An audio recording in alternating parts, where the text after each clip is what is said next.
Hello and welcome to SVP, and today we're joined here with our 1966 Porsche 911 restoration project, and I'm going to be telling you a little interesting fact about this period car. So back in 1965, when these cars first came out, people started complaining about the handling of the cars. Now, they would say that it was twitchiness at the front end and lack of grip, causing mass understeer. Now, people started complaining so much that Porsche had to do something about it.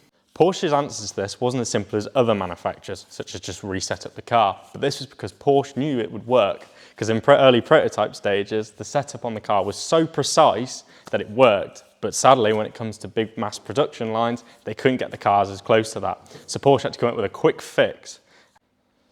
This was Porsche's answer. This is an 11 kg block of lead.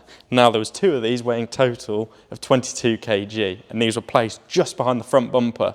This was to get as much weight possible on the front wheels to try and reduce understeer. And as this idea didn't work out very well, Porsche had to call it quits, and in 1969 introduced the newer, later model 911. This model came with wider tyres, different steering system, and even a magnesium crankcase to reduce weight in the rear.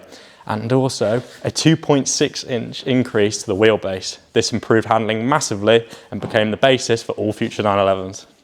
So there's one big fact for you about these short wheelbase 911s and how these went on to help all future 911s be known for their superb handling and mega driving experience. We hope you enjoyed this quick video, and we'll see you in the next one.